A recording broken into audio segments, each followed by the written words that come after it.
we have lots of work to do. We need to go forward, otherwise we will be behind. Anyhow, your homework for next Thursday will be the following. It's still from chapter 2, the same chapter. This is the last part of chapter 2. Then after finishing these ideas, which will be discussed today and next Tuesday, most of it next Tuesday, anyhow. And then after that, we go to the chapter 3, which will be the torsion or shaft that they are going under moment action. Anyhow, we talk about it later on. Now, those homework are 61, 63, 64, 67, 68, 70, which about some of the material are going to talk about it today. And later on, we are going to, also from handout, page 10, question number 4 and question number 5. Question number 2 or 3 or 1, 2 of them, 2 out of 3, I will do it in class for you to see how it's been done. Question number 4 and 5, you do it as part of your homework. Then there is a shear restraint question, which we'll talk about it later on, 77, 81. Then the stress concentration, 93 and 98. That will be finished. The last 2 is not that important, but the others are very important. And that sets you up for the understanding the total scenario. Now, before I started this material, there is one question was left from your last homework. Remember, I said that I did not mention to you the idea of the composite beam under temperature change. I hope that you did that problem for some, I don't know whether you look at the solution manual or the method. Some of you may already have been able to figure it out by yourself. If not, I'm going to explain it here, which is a very important principle. So if you recall, we had a problem previously like this, that there was a tube, and the tube was under, of course, the outside, I believe it was bronze or brass or whatever, it doesn't make any difference. Inside of it, it was steel. So it was a composite column, like some of the homework you did, like the concrete column. So when I subjected this column to a load, everybody understood that the load will be divided between 2 items, and then it become indeterminate in a way. Then you just said delta 1, delta of bronze is equal to delta of steel. For this particular problem, you solve it. Is that correct? Now I'm going to take the same item without even reference to any number, because it's not important. The principle is important. We don't have time to put all the numbers down. But this time I'm going to purposely put that horizontally. So this is the same rod or the same column now horizontally. Inside of it is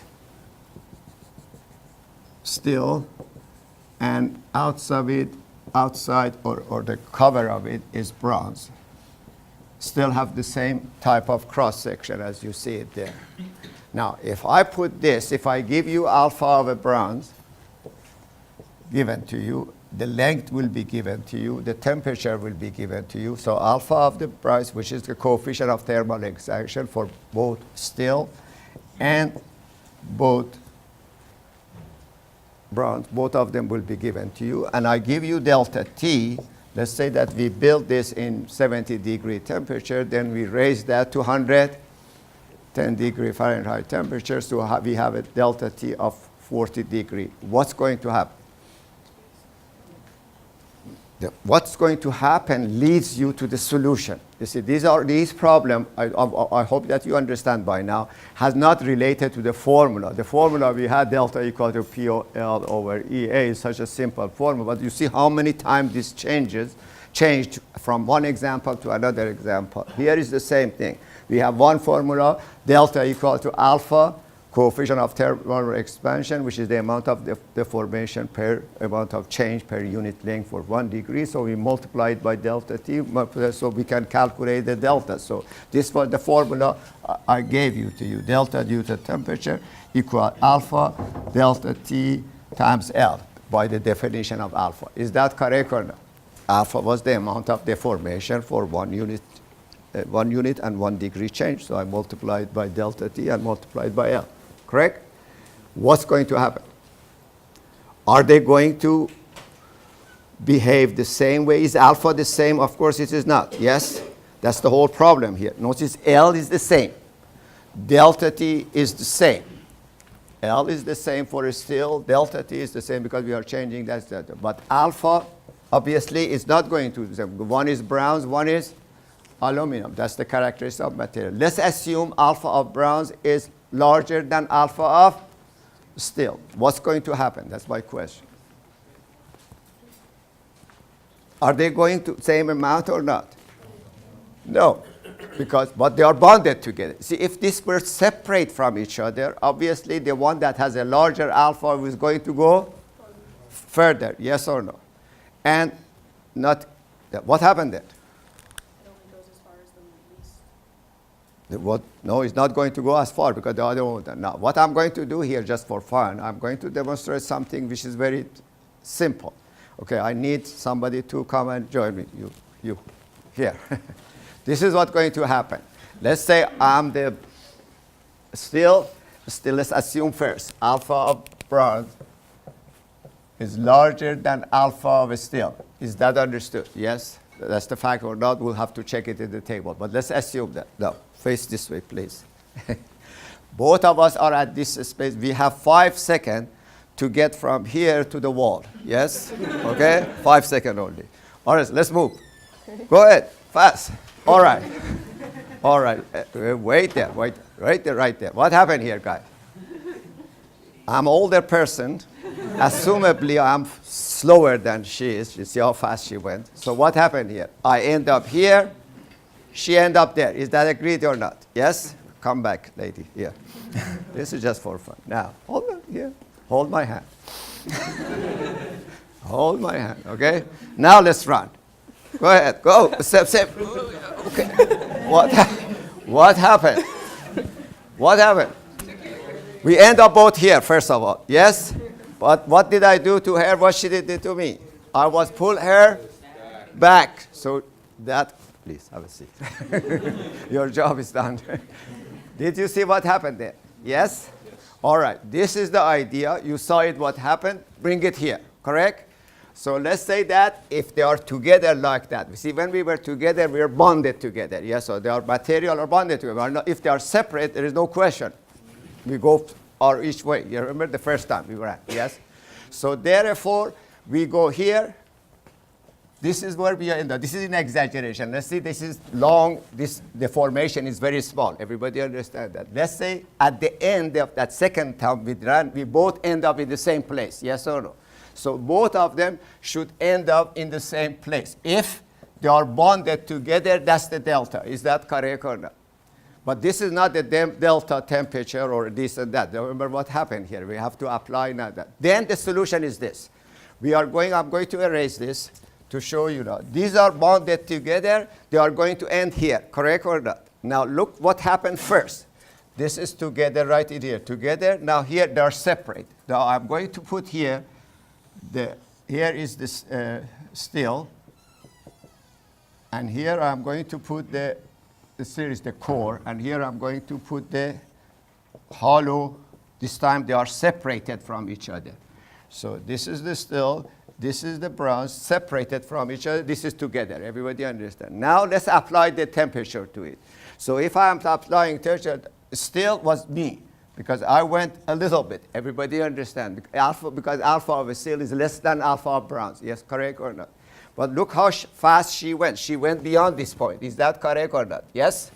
She went beyond where we end up together. This is where we end up together. This is eventually we end up here. Is that correct or not? But however, she went, remember first time she went all the way back there to near the wall. Correct or not? What is this length? Can you calculate this? This is change due to the temperature for bronze. This is the change to the temperature due to steel. So therefore, what happened when we were chained together? Look what happened. We end up like here. She actually pushed back. So this item should be under tension or compression. Because now there was no force here. This all happened due to temperature. There must be a bonding force between the two. Remember, we were chaining together. She was trying to go. I would not let her go. Is that correct or not? Therefore, there is a force here. F, the magnitude of that is unknown. Depends, of course, the alpha or delta, etc., which will be the same force here. These are the bonding force around here, but I put it there in this format. Is that correct or not? The magnitude of F is unknown. However, now we can see what happened here. The lazy one, that was me, yes or no? The lazy one has to be pulled forward. So this item will be under tension. This item will be under compression. We end up here. Is that understood? Simply equal that. So all now you have to do this. Now look at this delta. This delta, actually, this is the delta eventual one. For this still become delta temperature due still plus what? Plus delta due to the force. Is that correct or not? Look, this much is due to the force. This much is due to the temperature. Remember, I went up to certain point here, but she pulled me forward to this point. Is that correct or not? It's very simple. I'm just showing here the picture. So here is delta temperature of a steel, and she pulled me forward this much, which is plus delta due to the force for a steel. Everybody see what that, which is PL over EA. Is that correct or not? Yes? So, but that should be equal to what? That should be equal to this, which is due to the temperature. So that's a delta due to temperature of bronze, which was much larger. Yes or no? And then I pulled her back. Yes, so minus, because it's in compression, so it should be minus delta due to the F for bronze. As you see, this is under compression, that's under tension, and that's where we end up together. So that's just the end of the story. The rest is, you can put it yourself. If I put it in formula way, so this is what we get.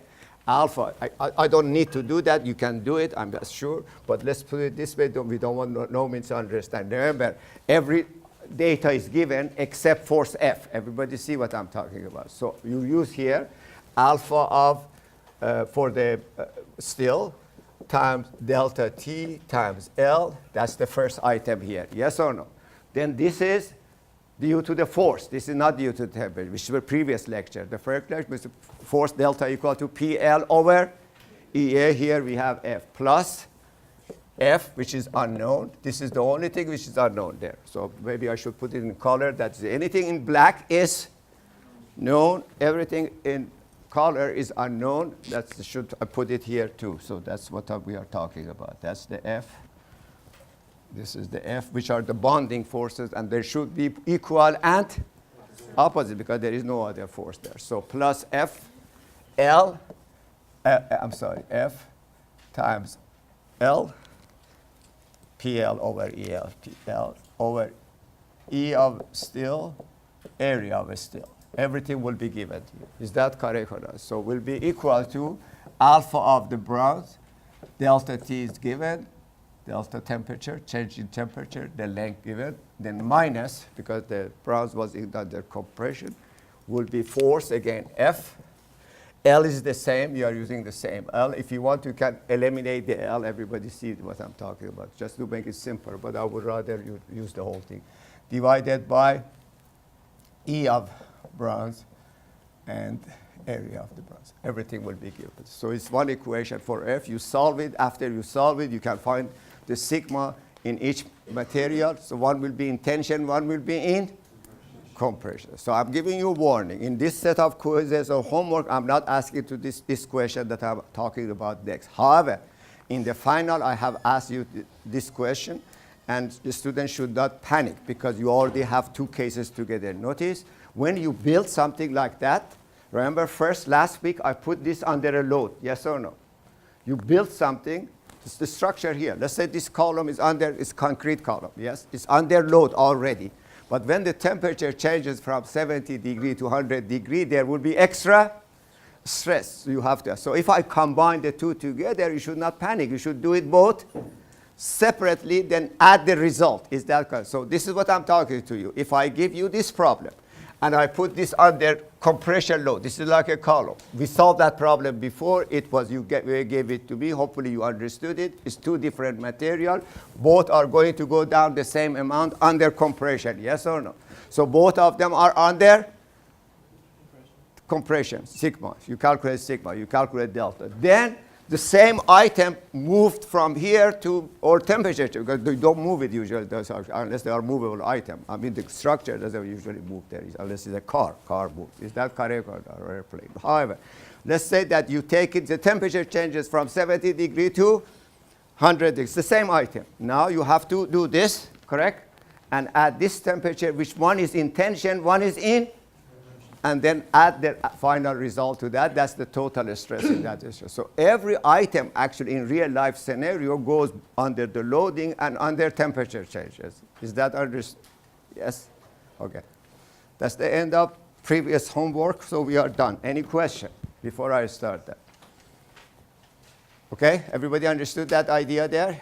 Anybody use this to solve the homework, or not referencing to the solution manual? Did you come up with that idea yourself? Some of you may. Anybody did? No? Okay. Anyhow, I had to mention that one. So that's it. Now let's go something new now. Remember from chapter 1, I did not mention something which was the state of stress, general state of stress. I said I will do it later on, and now it is that later on. Because now that you are a little bit better with that idea, should go to your note to the next page. These are important ideas that I usually in my classes, I explain them to a student at this time in order for them to understand the coming material, because in chapter 3 and 4 and 5, we are not like a two-force member idea. Two-force member idea was very simple. Is that correct? Because that was axially loaded member. We had a sigma coming in one direction.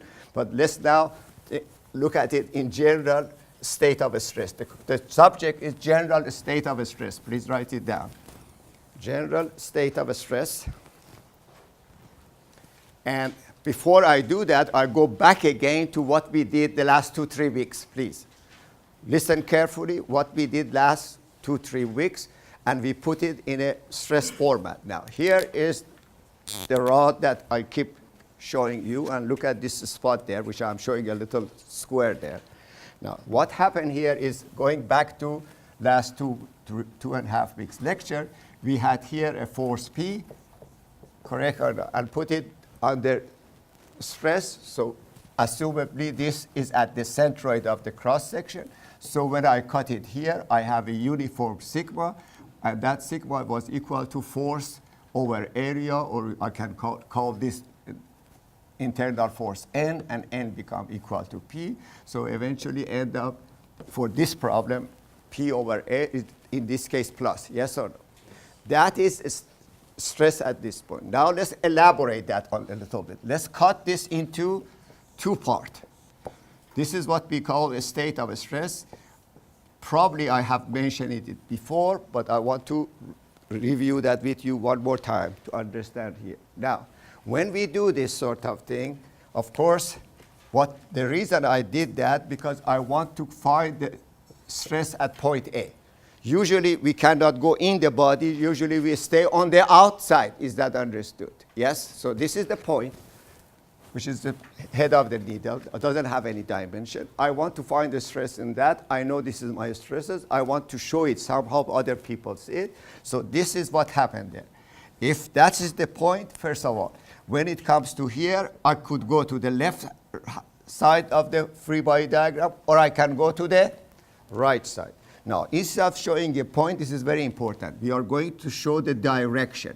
So this is the direction perpendicular to the x. This is we just instead of point, we are going to make it a little square, but that square has no dimension. Write it down. That would mean it is 5 millimeter by 5 millimeter. It is 0 and 0, but because point is very difficult to find the direction. And then notice I can go either to the left side or I can go to the right side.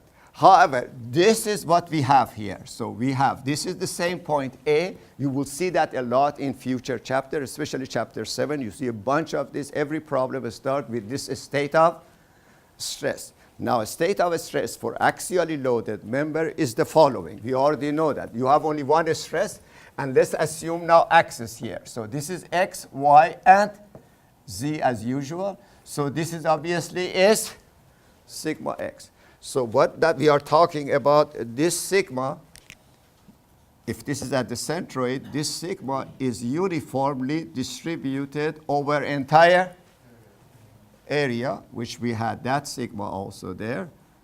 Look what happened there. So here is going to the right, here is going to the left. We knew that. So this is our sigma here. Sigma x equal to, I don't have to put the magnitude, that here is this is the state of stress for this rod, correct or not? And sigma x equal to p over. That's what we were doing. So think of it this way now. Previously, you were always thinking of the formula. This is the state of stress for pure tension. Is that correct or not? All right. Okay. Now, notice this does not make any difference. You are on the right-hand side or you are on the left-hand side. Here is going to the right. Here is going to the left. We knew that. If I put that on the right, the other side must be equal and opposite. So that's what we keep saying, that you want to use you have done your homework. You want to use the right-hand side, left hand. Everybody knows from static. Should not make any difference. The state of stress would be the same. Is that correct or not? This is a state of stress for axially loaded member. Doesn't make any difference whether you are here or on the side here. All of them are sigma equal to P over A. Is that correct or not? Let's now look at the state of stress for shear. Is that understood? We have to make an example like that. So I'm going to erase that, use this side of the board. Now to show you the state of stress for a typical example we did in the past. Let's say we have here a board here and another board here. And this one is pulled again with force P. This is for force P. Obviously, this is glued now. Of course, the glue will be under shear stress. This is lecture 1. Remember, I'm referring to what we did in exactly class number 1. However, now we are putting a little bit more into that. Now, I can show now the free body diagram of the lower side or free body diagram of the upper side. First of all, let's say that overlapping is equal to the B. That will be given 4 inches or 40 millimeter or whatever. Is that correct or not? Yes? Obviously, I need the depth as well because this rod have some dimension like that. Is that correct or not? Is that correct or not? So they are going like this. So this P actually should be at the center of that cross section. Is that correct? Yep. All right. Now, what happened here? Let me show you the free body diagram of the lower side. So if I'm showing you the free body diagram, I can go either upper side or lower side. Does not make any difference. So if I show you the free body diagram of the lower side, this is the area under the glue area. Is that correct? Which is under shear stress. So now what happened here? We have a P here. So remember that. That is the external force. Now, when I separate that, there is an internal force, but since it is in this level, it must be shear force. Yes or no? So we call that one this. Going that way. Yes or no? Correct? So that is the shear force must be equal and opposite. Everybody knows how to calculate again tau. Here tau was equal to what? Was equal to force over area. We did that lecture 1 again. Force here is P, or we can call it V. Doesn't make any difference. That's what, because this P contributes to that. If you have 2P here, I have to put some there. We know that. Yes or no? So let's call it shear force. Yes or no? Shear force divided by area. The area is what? This length is B. Let's say that this is W, the width of that one. So that's the W, and this is the B. Is that correct or not? So it becomes divided by B times W. Everybody can calculate that. Now, the question is not how to calculate the tau, because that was lecture 1. How to show the state of stress. Now, in order to show a state of stress, let's say we have the same point here. This is point A. Now, I can go either, again, to the upper part or the lower part. I am on the lower part, so I'm here. Is that correct or not? Yes, everybody see that. Again, I show that little dimensionless square. Is that correct or not? We are going to change that in a little bit. Now, what happened here is this guy. If I bring this one out now here, This is that point A. Is that correct or not? Yes. Which direction the shear goes? To the right, or shear stress is tau. You see, this is shear force, the shear stress going in the same direction. Yes, so it's going this way, correct? You see, this is 10,000 pounds divided by area. You get, for example, 200 psi. That's the tau. That's the stress. It's not the force. Is that correct? But the force going that way, obviously, the stress going in the same direction. Remember, I want you to understand the other one that I erased. This is the P. Sigma was P over area. Here, the same thing. This is the P. That's the shear. That's the tau. I'm showing now the tau here. The tau is going, the color one. The tau is going to go this way. Is that correct or not? Yes. However, on the upper part will be equal and opposite. That is. So this is your, seems to be the system. There is only two, but I'm going to add something to it, and I'm going to show you in a few minutes how that works. So what you should do here is not the complete shear.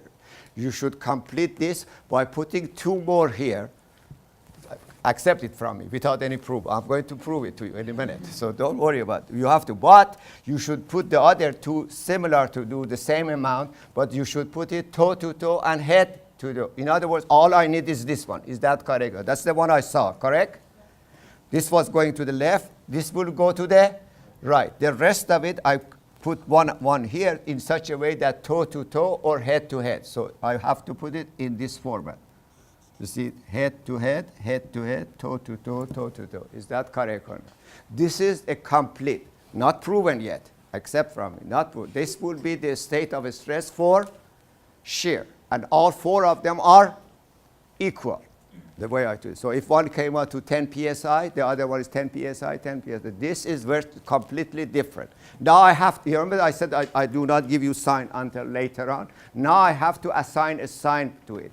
If it ends up like this, please call it negative. So if you see, this is the way everybody looks at it. If the right-hand side is going down, we are going to call it negative. You just look to one side, not the other. Generally, we look at that one because that's the way, or this one doesn't matter. It's just, then, if it ends up like this, opposite to that means you should change one of them. Let's change this one to upward. So if I change this one to upward, the other side should be equal and opposite. Then I have to go toe to toe, head to head, which end up like that. If end up like that, we are going to call it positive. This is the sign convention for the shear stress, because it's not the normal stress. Because normal stress, we know that if it is tension, it's positive. It's compression, it is negative. Here we have to look at end result of a state of stress. If a state of stress ends up like that, then we are okay. Is that understood? So the only thing that added without the proof, we calculated this one. Remember that. We calculated that one. We put it there. So if I put number here, everybody understand what I'm talking about. Yes or no? So in other words, if this, let's say that the force was 1,000 pounds, and the area was, let's say, the 4 inches by 5 inches. It could be square. It could be rectangular. So you have 20, and you have 100 times 2, so you have 50 tau equal to 50 psi, pound per inch square. Yes. So this you put here 50 psi, and every one of them are 50. But it is not plus 50. From now you know that that is a negative 50 because of the format of it. Is that understood? Yes? Okay.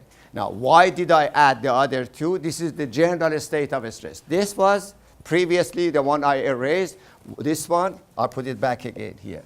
This one is the state of stress for axially loaded member, nothing else. Everybody understand that. This one is a state of stress which only has purely shear, nothing else. Is this going to happen in the next chapter? No. Is going to chapter in the bending? No. Everybody understand that. It's going to get more complicated. I'm going to show you the most general one, then we see what happened afterwards. So write it down in your note.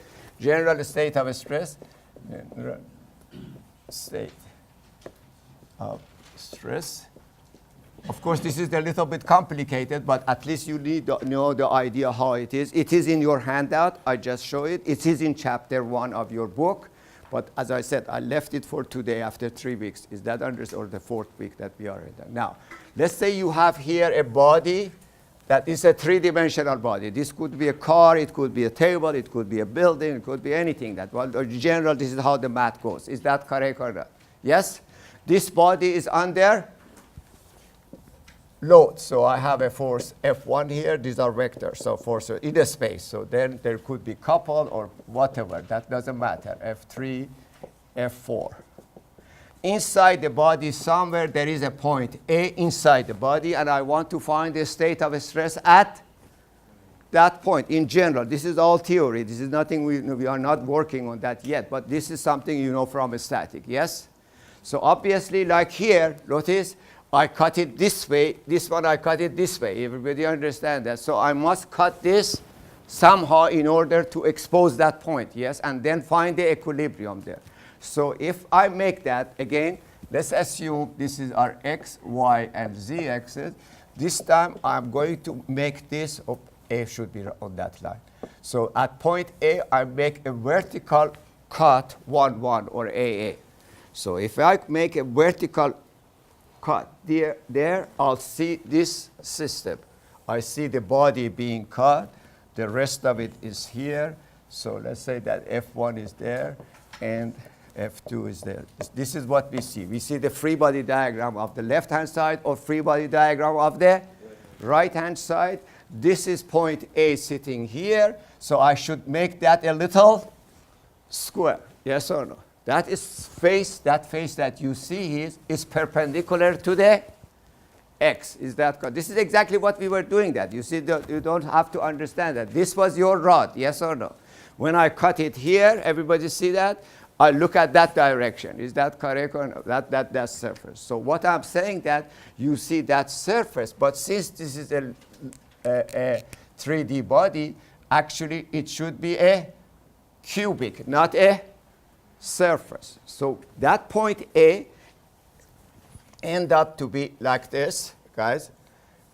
That's the point A. But this one is perpendicular to the x. This one is perpendicular to the y. The other one is perpendicular to the z.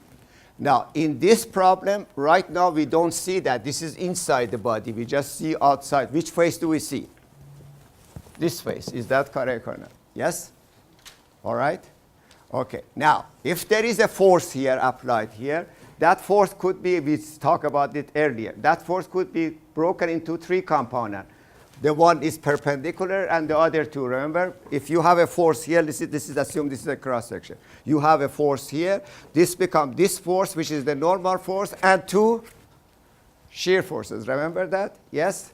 This force is shear force. This force is shear force. This force is normal force. Therefore, on that surface, because I have a force going that way, which is perpendicular there, I may have a sigma x. Sigma x is equal to normal force divided by area. Yes? Then what else do I have? We talked about it earlier too. We are going to have a shear force in the surface. Now, that surface is that one. This surface, look, here is an, generally this is what we show. This is a force applied to that little area. This is the little area. Delta F, of course, is not perpendicular. I have to make it perpendicular and parallel, and this is the direction of x. This is direction of y. This is direction of the z. Each force has Fx, Fy, and but Fx is normal for this problem. So that gives me sigma x equal to force over area. But this one, what is this one there? This is not normal stress in the y direction. This is the shear stress in the y direction. Also, I could have one here, remember? Because force over area, because each force has three components. One parallel to the x, one parallel to the y, one parallel to the z. Correct? Now, how do we determine this shear? Because you have to give it a subscript. This plane is perpendicular to the x, so this is the way we do it from now on. So we call this one tau x, tau x. It is in the plane perpendicular to the x, yes? But we need two subscript. But this one is in the direction of the y. This one is in the direction of the z. In order to know exactly where you are, this is tau x y, and this is tau x z. Everybody understands? So in each plate, so each point or each direction, you have one normal stress and two shear stress. Remember in the free body diagram I gave you, it is in your first handout. Right? When we were cutting it, we had a normal force, shear force, shear force. Exactly. That's the same idea again. Repeated. Correct? Yes. Second time, what are we going to do? So these are the stresses on this surface, which is perpendicular to the x. However, I can cut this member in the perpendicular to the y. So this time, this is what's cut 1, 1. That's the same point, the same forces. This time, let's call it VB. Is that correct or not? Yes? This time, what you see here, this is the idea. But what surface do you see that? Which surface is that? That surface is perpendicular to the y. Which surface is that one? Of course, would be the top one. You see that? Yes? Now, again, you have a force here. What should I get here? Here, I should get normal, which is sigma y. Very good. Now, you have to help me. What would be this? Come on, you give me the subscript. Everybody, all of you should know that. That is tau y x. Is that correct? Because in the plane of y, but in the direction of the x. That's right. Tau y x. And this one would be what? Tau y z. Is that correct or not? Yep. And finally, which I'm not going to show you, this is in your handout, I can cut this in the z, in the a plane perpendicular to the z direction. Is that correct? Which you see this half versus the other half. Yes or no? So this first will be exposed. Yes or no? Then I will have what here? I will have here sigma z. And what this will be? This and that. So this will be tau what? Tau z x. Correct? This is in the plane perpendicular to the z, so that's tau z. This is tau z. Everybody understand? This is tau x, tau x. This is tau y, tau y. Everybody understand? But this is in the direction of x. This is in the direction of z. The same format. This is in the plane perpendicular to the z, in the direction of y. This is in the direction of x. Now, how many normal stress do we have? Now, write it down, guys. How many normal stresses do we have? Sigma x, sigma y, and sigma z. How many shear stresses do we have? 6 of them. Is that correct or not? Yes? Now, what happened here, this will not work like that because we only have 6 equations of equilibrium in 3D. Remember, we have from a static. So what they did in book, which I'm not going to do it, if you look at the equilibrium of this surface, give this the dimension of dx, dy, dz, and take the equilibrium about here. This is the one that I mentioned it, but I don't have time to prove it. But then if you do that, you will find out that tau xy become equal to tau yx. So anytime you reverse this, these two are equal by taking moment, which I'm not taking that one because it's time consuming. It is in your book. If you wish, I don't even suggest you look at it. It's lengthy, but it is the idea of equilibrium. Consider the equilibrium of this little square or cubic. I'm sorry. You can prove, write it down. Okay, tau xy is equal to tau. That's what I did here. Tau xy equal to tau yx. Is that understood? That's why. But there are 2 of them. Everybody see that? So therefore, tau xy become equal to tau yx. Similarly, these 2 become equal, and these 2 become equal. Because anytime you change the subscript, that's the same. Tau xz become equal to tau zx, and tau yz become equal to tau zy. Now, how many stresses do I have? Look, I have 3 normal stress and 3 shear stress, which correspond to your 6 equation of equilibrium. So if there is some unknown there, you can figure it out. Do we do our analysis in undergraduate this way? No. So that's what the bad news. The good news is this is too complicated for our, and even for design. So this is a 3D format of it. Write it down, which has all the stresses, possible stresses there. You are not going to touch that until graduate school. Everybody understand that. However, notice here, this is supposed to be a cubic, but I'm showing it as a 2-dimensional plate. Everybody see that? So everything in undergraduate work, something that will be overlooked in many ideas there for the rest of your life, as you go beyond, not if you do not go beyond graduate work, everything will be in 2D. So what happened in 2D is the following. So please write down. In 2D, look at this plate. This plate could be stretched this way. This could be stretched this way. What is coming from this direction? Only air. Is that correct? Unless I put a dynamic force there, generally the body of your car, it could go stretch this way, it could go, unless somebody else hit you, which is a dynamic action, which we're not talking about that. This is going to be like I put a square there, I can see it. Everybody see it? Every surface, look, every surface looks like a 2D. Is that correct or not? So that's exactly what we are going to do. In 2D action, which we call it plane stress, but you are going to forget it anyway, so doesn't matter. Because this right now in ME218, we are talking about plane stress and plane strain again, and of course I will remind them then. Is that understood that? But in 2D, we are going to call plane stress, and this is what's going to happen. Anything that has Z in it is going to be eliminated, because I'm assuming nothing is in this surface. Everybody, looks plate, look at it, nothing coming from here except air. Look at this plate, nothing coming from this direction except air. Look at the bumper of your car, nothing coming from that direction except, forgetting about the other guy who is going to hit you. Is that understood? Everybody understand? For every object, body of airplane, you look at it. Actually, there is a picture there in chapter 7. A body airplane is X and Y. Everybody, but item is 3D, but now what happened here? Sigma Z disappeared, yes or no? Also, this tau and that tau disappeared. But this tau was equal to that tau. Is that correct or not? So this must be also disappeared. This tau was equal to that tau. Is that correct? So this should be going away. This should be going away. Is that correct or not? So what left out?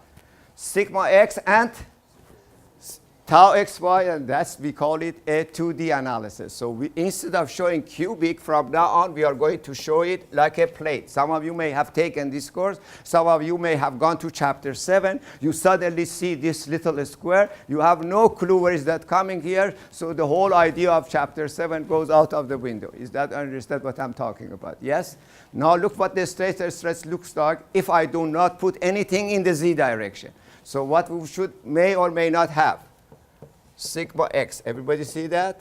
Did we have in our question number 1? Yes, we did. Is that correct? However, don't forget that the same rod, if it's going to help this way, do this way, sigma x become sigma y. Everybody see that? If I hold it this way, then this become sigma z. Everybody see that you have to figure it out later on in our problem. So here we have sigma x. Here we have, look, sigma y is there.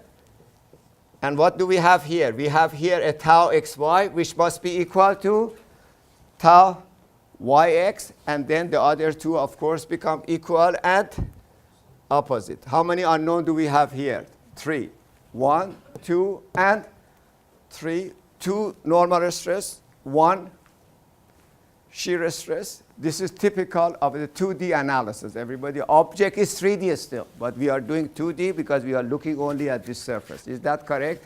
This surface in future may have sigma x, may have shear, and may have sigma y. Is that put pressure inside here and push it, it may expand in the y direction as well. Everybody understands? So we may have sigma x, we may have sigma y, and we may have tau xy, which how many unknown is that? There is only 3 unknowns, so which is equivalent to your 3 equation of equilibrium. Remember, suddenly we went from 6 to 3. That's the extent of it. I don't want to mention anymore because you just you don't need that to that extent for the future. But if you go to chapter 7, you suddenly see that state of stress coming from what we are going to do the next 4 weeks. Now, remember what happened there. We have talked about the axial member. We have talked about the shear. Now, next week, we are going to go through the torsion first. Then we are going through the bending. Then at the end of the course, we are going to put it together. You may end up something like that for all of them. Everybody understands. Right now, we are in a very simple case of this one and this one. Everybody understands. But this is going to be changed according to that system. All right. Now, the next part of equation. This was explained in your handout. Open your page 5 of your handout. Everybody, Please open page 5. You will see that. And it is also similar to that. And it's in your book. So that's the two reference. I don't want you to put too much emphasis on this one at the time, but I have explained it to you in order in future when we talk about the stresses in different direction, at least you have some clue what's the difference between 3D and 2D. Notice we went from 6 stresses to 3 stresses, yes or no? And then we do not show it cubic anymore. We show it as a square. But that is square is the point in a structure, but you have to find out the stresses at that point. Now, new subject is the following. So these are all new related to your homework, also related to this subject as well. But this is the leftover from chapter 1. We are back to chapter 2. And here again is our rod under pure tension of the P. P being at the centroid of the cross section. Correct? This is a new idea, guys. Very important idea. Many people bypass this. That's no good because very important aspect of the system. Now, everybody knows that as soon as I put here P, this item is going to stretch. Yes, although it's very minute, we talk about it. We have a delta, and delta equal to PL over EA. We have a sigma equal to, let's call it sigma x now, because from now on, now that we know what we are doing according to what I just talked, this sigma that you are creating will be in the x direction. Is that assuming the axis of the shaft is around the x-axis. So this, we should call it Px. So because of Px being P, force being applied in the x direction, then we have a sigma, let's put sigma x, I was putting it here, so equal to normal force, which is Px in this problem, divided by the area. Is that correct or not? Yes? Are we going to, this is the delta, but delta is there. The magnitude of that is not important. This is the one we are concentrating. We have created the stress. Therefore, we should have a strain there as well. Remember your past quiz that I asked you to calculate the strain? What's the strain there? Come on, guys, you should be ready for your next quiz. So you know that it was your previous quiz. Epsilon was equal to what? Epsilon was the amount of deformation per unit, like delta over L. That's the definition of it. But what did we get it from the Hooke's law? How was it working in the Hooke's law? Remember the Hooke's law, the line that was going modulus of elasticity? Epsilon was equal to sigma over modulus of?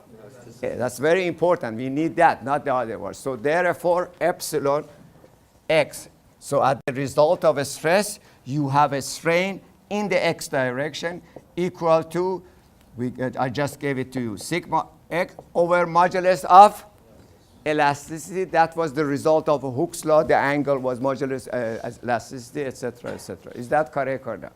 However, when we do that, we have created here an epsilon x equal to sigma x over E, have we changes in the y direction? If there are certain number of molecules in this object and we are stretching it this way, the item goes this way, wouldn't you think that the other side is going to get smaller a little bit? Because you are not generating the molecule of this material. Yes, look at it. You probably will see it here. When I do it this way, this side get a little bit, because this is plastic, it's easy to see.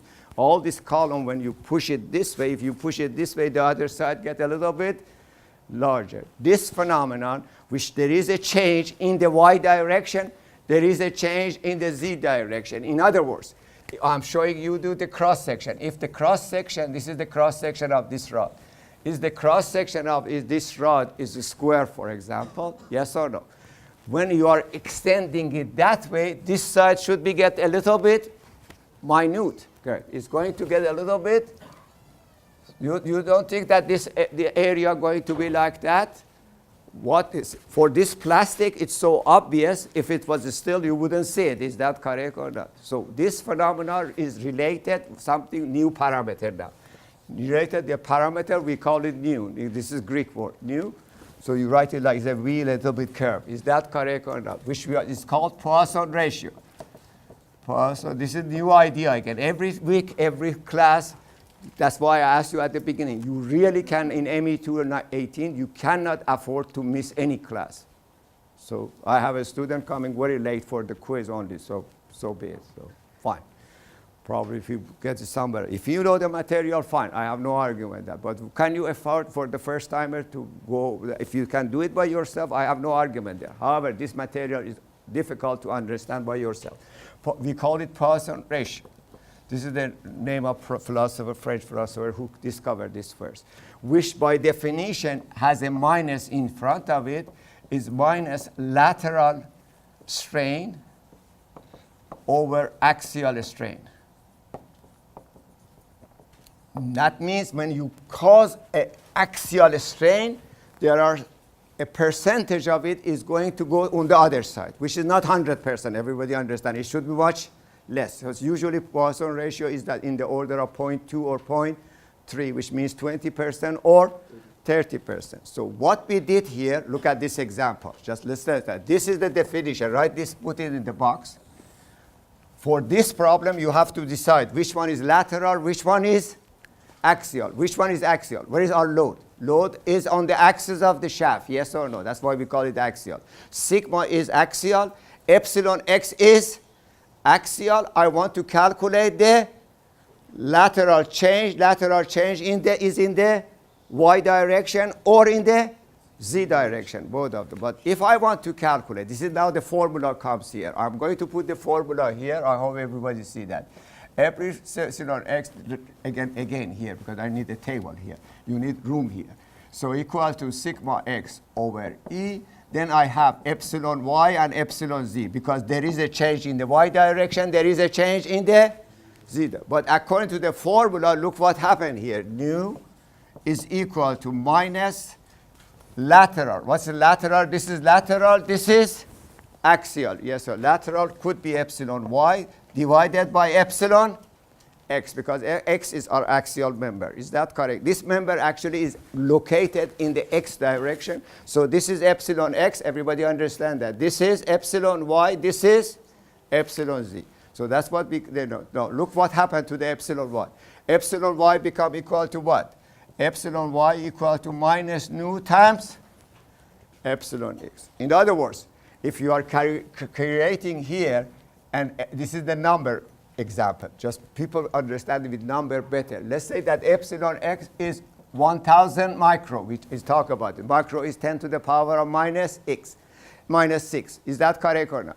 Let's say I give you nu, this is the example, nu equal to 0.3, which is for steel. Is that correct? What does it mean? Means whatever you created in the x direction, 30% goes to the y direction, 30% goes to the z, because nu is the same for both sides. That's what we are talking about. So if that's the case, what's the minus for? Can you explain me the minus there? That's right. When you are stretching this side, it's going to get smaller. If you are pushing it, it's going to get larger. But then push sigma is negative, epsilon is negative, negative times negative become. So it's an opposite direction. The stretching is the smaller, compressing is larger, so I have to put a minus there. Everybody that. So everything makes sense if you go to don't go to this formula. Anytime I write this formula, I tell to ME2 and 19 students as well. I do not remember the formula. I use the meaning of Poisson ratio. Lateral versus, remember, that's the only thing you need to remember. Lateral versus. So many people, when it comes to the ME 218 or 219, try to do the formula, remember the formula. Don't remember any of them. For next chapter, go to the 3 parameter I gave you. One is sigma, one was modulus of elasticity, one was the definition of alpha, now is the definition of Poisson ratio, strain versus stress, the curve, that sort of thing. Is that correct? The other formula, PL over EA, we go to the next chapter, we will see tau equal to a formula, sigma equal to another one. Those come afterward. Nevertheless, because of this, I should have this. Because nu percent of that goes here, nu percent of that goes there in the opposite direction. Is that correct or not? Yes? Again, this is 1,000, this 0.3, so I have 1,000 unit here. I have minus 300 here, minus 300 there. Yes? But those are not delta. Don't forget that. Those are epsilon. Epsilon was. Again, give me the epsilon. Epsilon is the amount of deformation when you are going to use, I don't have time to do example today. I'm going to do all the example Tuesday. I'm a little bit behind in that respect because of this general state of stress. However, remember, epsilon is not delta. Some people make a mistake. If you want to calculate delta, delta equal to epsilon times L, or diameter, or whatever. So these are the amount of deformation per unit of length. So, but if I have 1,000 micron here, I have minus 300 here, minus 300 here, which is for uniaxial loading. The only thing I'm going to do that now, I'm going to go to 2D and 3D. This is one-dimensional, yes or no? Now look what happened here, guys. So I need this board. Just give me a couple of seconds. Digest what I said there. Just stick to the principle, not the formula again. One more time. And then we are going to do this a little bit differently. Let's say that here we have now, we can have, notice many of your problem here are not rod. It's going to be a plate, everybody, because now we are talking about plate. Is that understood there? So let's say we have here a plate like this. It has a length, it has a height. I will do the example next time. It has a thickness, is that correct? Which is the three-dimensional body. However, if I put a force here and expand it that way, so I may have a sigma x. I'm just showing this symbolically. That's not true. I have to get the force divided by this area to get the sigma x. Is that correct or not? Yes? So I have a sigma x, which I have this scenario. This first one we already knew from the previous lecture. These two come from today's lecture. Why? When I have axial, I should have two lateral in the other two directions. Yes or no? Correct? This is still one-dimensional stress, correct? Now let's assume that suddenly in the same plate, if this is a wall, it can be stretched this way, it can be stretched that way. So suddenly, at the same time, I put here a force going that way. That force results into a stress. Everybody understand that? So this is sigma y for some reason, because force over this area becomes sigma y. Now what should I do for my epsilon? Now forget about this one. Now, where is your axis now? Your axes are in the y, x, and z become lateral, yes? So if I write here, I give you the p, and then you calculate sigma y equal to p over area in this area. Of course, this area perpendicular, so I'll put it area y. So this is this area is different from this area. Everybody understand that? We get into example, you will see what I'm talking. Then you have an epsilon y equal to sigma y over e. Where should I put it? This is, let's assume this is in tension. I should not put it in the x. I should put it on the y, because I'm stretching it in the y direction. So here I have plus sigma y over modulus of LS, similar to the other one. Let's assume this is not there, guys. So what's going to happen? The stress axial is this way, lateral is the other two. Yes or no? Correct? Repeat the process for this color. So this become axial, these two become lateral. So minus nu goes to there, minus nu goes to there. Yes? Now look what I'm talking about here. Guys, listen to me carefully. This is what the understanding of the system is. If I'm stretching it this way, I have an epsilon equal to sigma over modulus of LS. I have a change here, yes or no? Correct? But if I pull it this way, what's going to happen to this side? It's going to get a little bit smaller due to the y, yes? Look at it. This is stretching in the x direction. This is the change due to the sigma y, which is the new Poisson ratio. Is that correct or not? Exactly what you are expecting it. If you are stretching it this way, you get a delta here, but there is a change here because this is stretching, this side gets larger. This is exactly what you see there, the result. Finally, let's make, because we are running out of time, I don't want to cut into your quizzes. So if we have a sigma z here, for whatever reason, I'm pulling it this way, pulling it this way, or push it, then I have here I have to put it here. Is that correct or not? So my axial become z, so it becomes sigma z over e, like from the Hooke's law. Then nu percent of it goes to here. Nu percent is all of these equations are given in your book. And I did not give it in the handout. It is in your book. It's called generalized Hooke's law now, because you are now adding two more to the system. Is that correct or not? Yes? However, I'm giving you this. If you use each column individually, that is Uniaxial, yes or no? If I have a plate, I should use 2 because I have X and Y action. Notice one more thing before I do it. Delta equal to PL over EA does not work for this problem. Do you understand that? That delta equal to PL over EA was for uniaxial. Because if I use this one, which P should I use? PX or PY? Notice the changes are due to the PX and PY, sigma X and sigma. So using that equation is no longer is valid for all this system, yes or no? So you always should stick to. So if you have one like that, you use 1 column, if that's correct. If you have a plate, you use 2 columns. If you have a volume, you take all 3 columns. Everybody understand that? So you have everything covered for future. Of course, we are going to give you simple problem first, and then moving it to a more sophisticated one. Is that understood? Unfortunately, I don't have time. What time do we have? Do you have 15 minutes right there? Yeah. Yep, just 1 minute past her. Sorry for that, but I give you extra time. So at the end, don't worry. So I give you the more than 15 minutes. So please, yeah, we are done. Example.